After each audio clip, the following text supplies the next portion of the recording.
La question du jour. Comment lire sur le schéma du producteur son profit?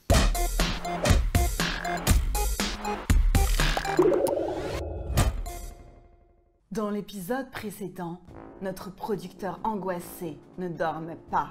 Une question terrible le taraudait. Combien produire? Grâce à son allié Stanley et à son concept révolutionnaire de raisonnement marginaliste, il récolta son premier indice précieux pour répondre à cette question existentielle et avancer vers son destin. Il devait regarder dans les yeux son coût marginal, c'est-à-dire le coût de la dernière unité produite. Son coût marginal, comme son angoisse, s'avérait croissant. Chaque unité lui coûtait de plus en plus cher à produire. Vous aussi, chers spectateurs, la concentration pour suivre cette vidéo vous semble de plus en plus difficile à soutenir. Et c'est pourquoi vous comprenez si bien ce producteur angoissé. Vous éprouvez de l'empathie pour lui et pour son coût marginal croissant. Chaque unité lui rapportait le même argent, car il était preneur de prix. Mais chaque unité lui coûtait de plus en plus à produire. Et donc, plus il produisait, plus il s'approchait du moment inéluctable où il faudrait s'arrêter. Ce moment survint subitement, au moment où le prix et le coût marginal s'égalisèrent. Il réalisa alors que son plan d'offre était confondu avec sa courbe de coût marginal. Mais allait-il récupérer ses coûts fixes? Allait-il réussir à se hisser jusqu'au seuil de rentabilité? Restez avec nous pour le savoir. Plus sérieusement, il va vous être très difficile de suivre cette vidéo si vous n'avez pas vu la précédente. Allez le faire maintenant. Nous avons vu que si on se place dans le cadre du marché concurrentiel, le producteur ne peut être taraudé que par une seule question. Combien produire? Bah oui, vu qu'il est preneur de prix, de toute façon, il vendra sa camelote à un certain prix de vente qu'il ne peut pas influencer. Et vu que l'information est parfaite, la technologie est donnée, il sait exactement quel processus il va utiliser pour produire. Donc il a très peu de marge de manœuvre. Son seul choix possible, c'est la quantité à produire. Et quel va être le principe qui va le guider dans ce choix? C'est qu'il va chercher à faire le plus gros profit possible. On dit qu'il va choisir la quantité qui maximise son profit. Bob, c'est ok pour vous? Ouais, ça veut dire qu'il veut gagner le plus d'argent possible.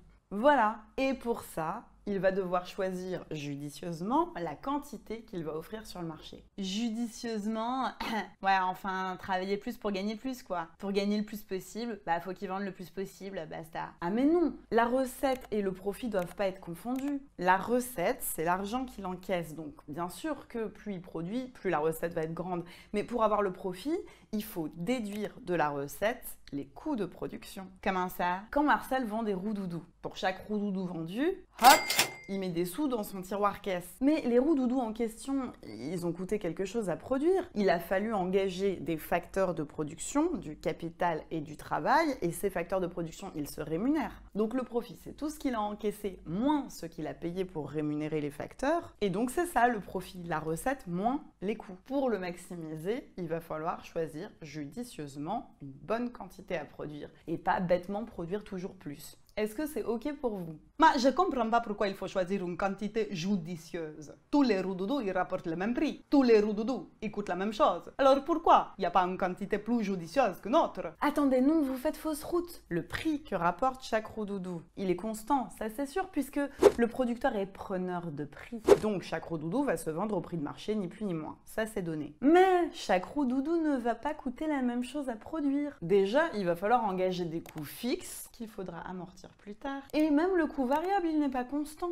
Rappelez-vous, la productivité marginale est décroissante. Plus on travaille, plus on produit, mais de moins en moins efficacement, de moins en moins vite. La conséquence de ça, c'est que le coût marginal de production est croissant. Chaque roue-doudou est de plus en plus difficile à produire. Le coût marginal, c'est le coût de la dernière unité et il est de plus en plus grand. Si ça, c'est pas clair pour vous, vous retournez voir la vidéo sur l'offre du producteur maintenant. Ah ok, je me rappelle.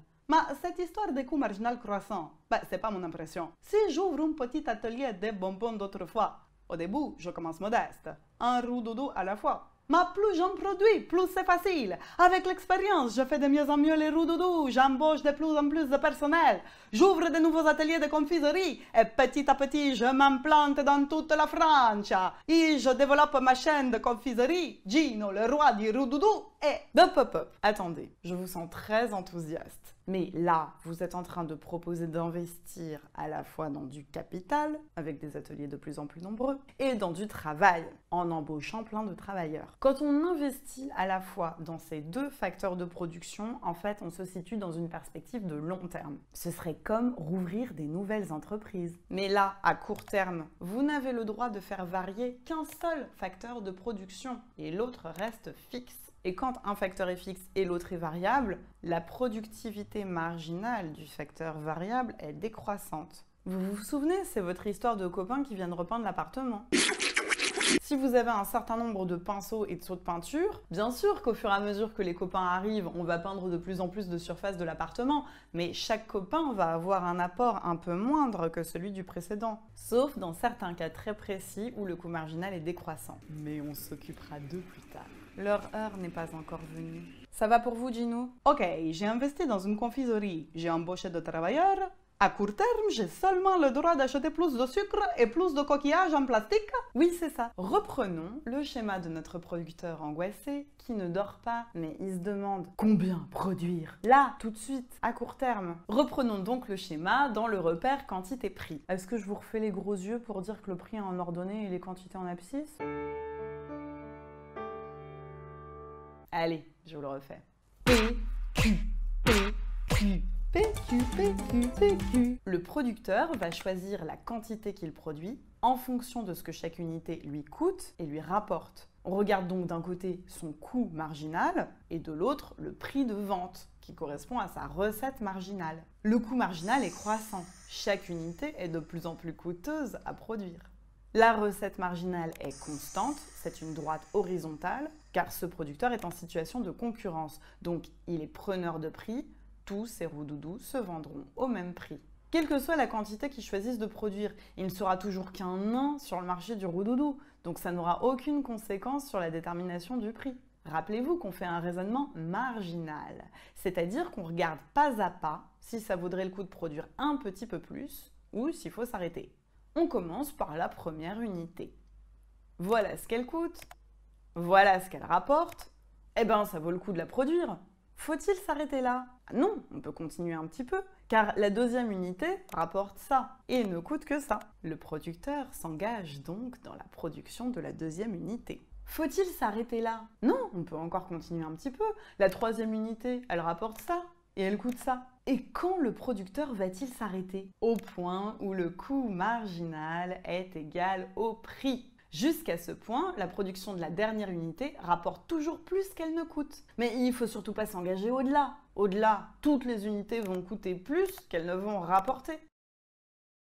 Voici donc la bonne quantité, la quantité d'équilibre. On dit que c'est la quantité qui maximise son profit. Mais je suppose que vous brûlez de voir sur le schéma son profit. Et c'est pourquoi nous allons introduire sur le dit schéma la courbe de coût moyen. Le coût moyen, c'est le coût total divisé par le nombre de roudoudous produits. Donc le coût moyen comprend à la fois les coûts fixes et les coûts variables, alors qu'avec le coût marginal, on pouvait s'intéresser seulement à la partie variable du coût. Voici sous vos yeux ébobis le coût moyen. Si vous l'observez très attentivement, vous voyez qu'il commence par être décroissant, puis qu'il va être croissant. Le coût moyen descend, puis monte. Et qu'est-ce qui fait descendre ou monter ce coût moyen? Eh bien, c'est le coût marginal. Quand le coût marginal est en dessous du coût moyen, il tire le coût moyen vers le bas, ça le fait descendre. Et quand le coût marginal passe au-dessus du coût moyen, il tire le coût moyen vers le haut, ça le fait monter. Vous avez l'impression que c'est hyper compliqué, mais non, c'est simplissime. C'est toujours comme ça avec une marge et une moyenne. Et vous avez très présent à l'esprit un exemple hyper parlant que vous vivez tous les jours. Prenons votre moyenne en maths.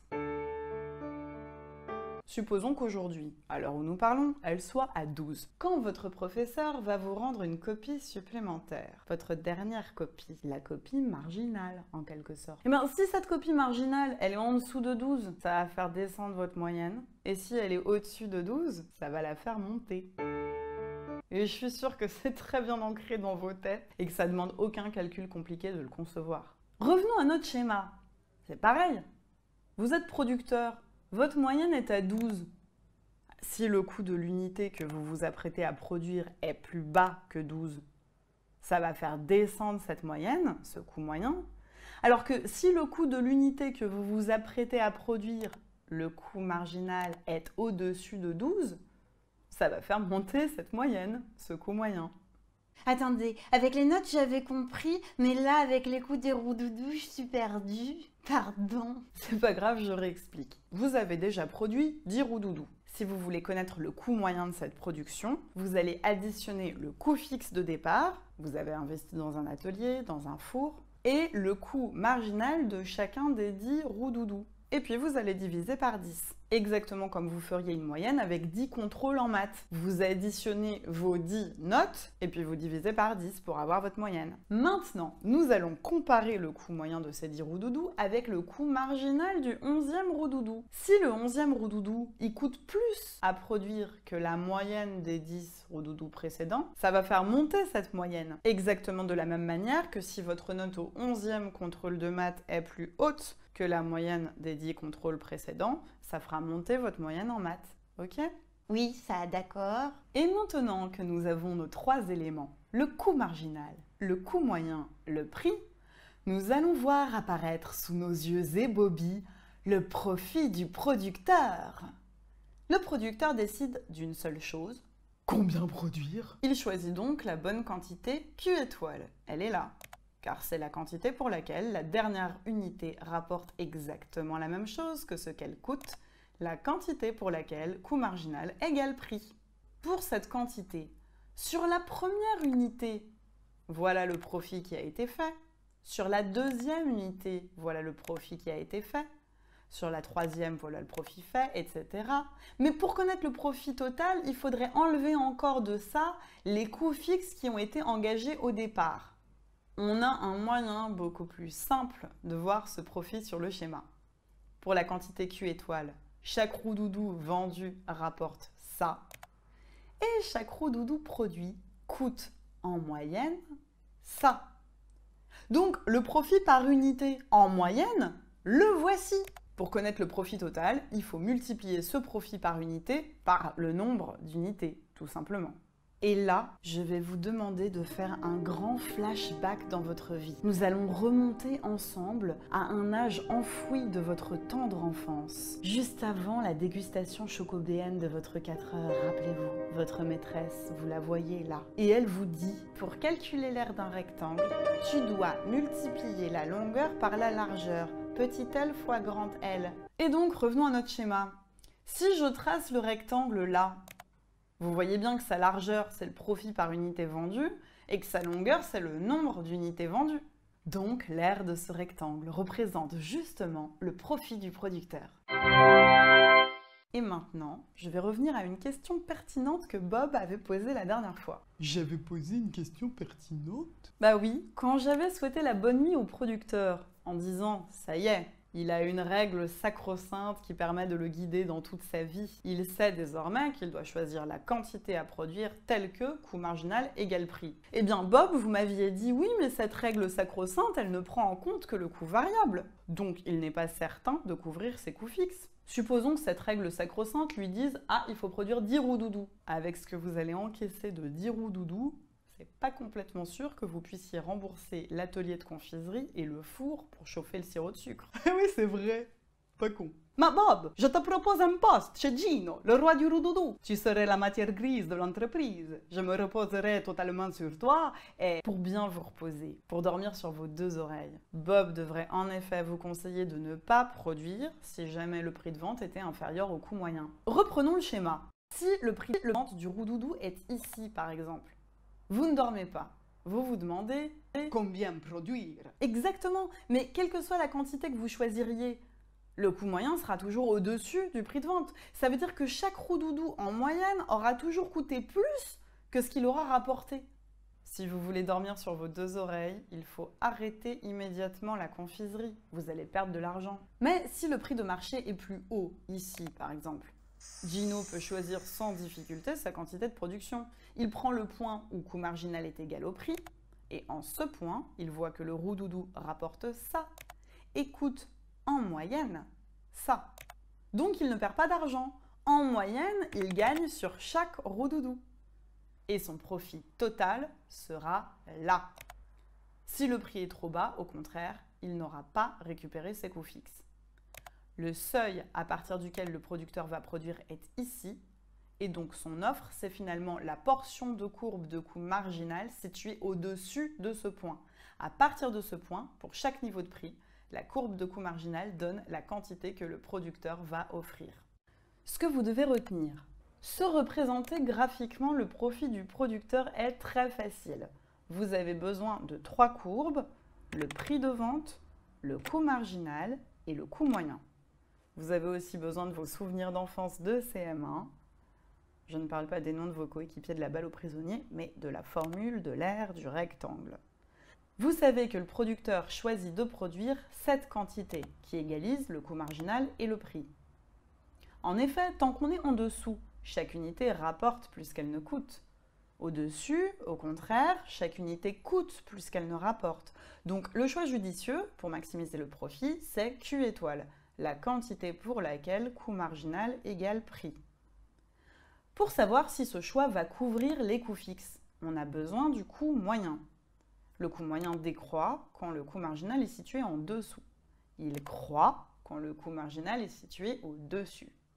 Si le prix de vente est inférieur au coût moyen, le producteur ne peut pas rentrer dans ses frais, il fait des pertes, car son coût fixe n'est pas amorti. À partir de ce seuil, qui est le minimum du coût moyen, le producteur peut entrer sur le marché et produire la quantité qui égalise le coût marginal et le prix. Donc, à partir de ce seuil, la courbe de coût marginal va représenter l'offre du producteur. Elle donne pour chaque niveau de prix la quantité qu'il va produire.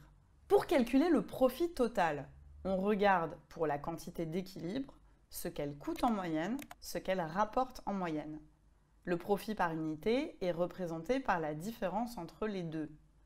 Le profit total est égal à ce profit par unité multiplié par le nombre d'unités produites. Graphiquement, ça correspond à l'aire de ce rectangle.